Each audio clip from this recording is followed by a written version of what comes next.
Ito tayo guys. Nasa ano na naman tayo? Trabaho.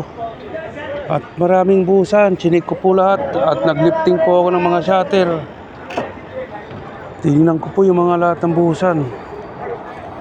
Yung mga concrete pouring. Yan o. Wow. Wow.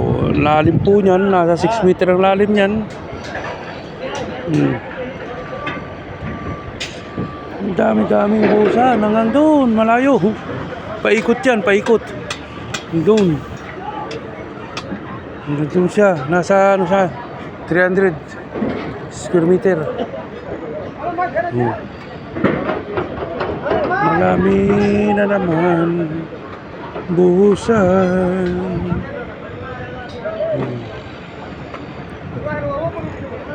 Okay.